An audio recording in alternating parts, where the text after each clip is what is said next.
তাকে কি করো মুক্তি দেবে মুক্তি দিয়ে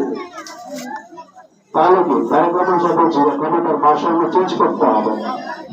এটার জন্য একটা কমিশন গঠন করতে হবে এভাবে তারেক রহমান সাহেব কি করেছেন 31টা দফা তৈরি করেছেন যেমন ধরেন মুক্তিযুদ্ধ বিষয়ক রাষ্ট্রীয় মর্যাদার স্বীকৃতি প্রদান আমাদের দেশে মুক্তিযোদ্ধা ভুয়া মুক্তিযোদ্ধা শুনছেন কোথায় ভুয়া মুক্তিযোদ্ধা প্রচুর ভুয়া মুক্তিযোদ্ধা 54,000 ভুয়া মুক্তিযোদ্ধা হয়েছে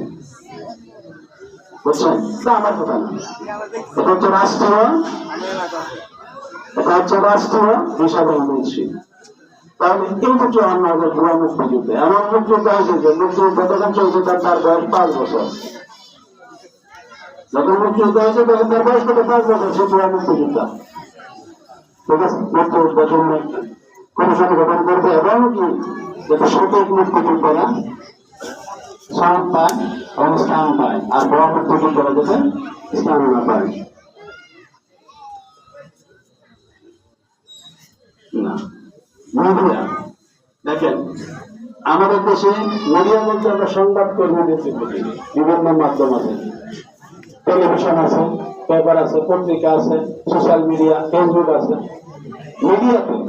বিগত দিনে দেখা গেছে একটা কালো আইন করেছিল যে চৌধুরী মিডিয়াতে সরকারের মধ্যে যা কিছু বলছে তাকে কি করে নিয়ে আসো বিধানসভা দাও নির্মাণ কথা তারেক রহমান সাহেব বলছেন না মিডিয়ার জন্য একটা স্বতন্ত্র কমিশন গঠন করতে হবে মিডিয়া যেন সঠিক তথ্যটা কি প্রকাশ করতে পারে জনগণের কাছে পৌঁছাইতে পারে জনগণ যেন সঠিক তথ্যটা জানে এখন এমপির ছেলে মার্ডার করবে একজন এমপির ছেলে মার্ডার করবে মিডিয়া প্রকাশ করা যাবে না ঠিক আছে কেন প্রকাশ করা যাবে না ওই মিডিয়া করলে কি বিচার হবে বিচার বাংলাদেশে একটা স্বতন্ত্র কমিশন থাকে মিডিয়ার জন্য তাহলে আর ওই কর্মীকে হত্যা দেওয়ার কোনো সুযোগ নাই মারার কোনো সুযোগ নাই হুমকি দেওয়ার কোনো সুযোগ নাই তারা তোমার সব বলছে যে মিডিয়ার জন্য একটা কমিশন হবে আমাদের দেশে দেখা যেত মানবাধিকার নিয়ে অনেক কথাবার্তা হয়েছে আমি মানবাধিকার কমিশনের সভাপতি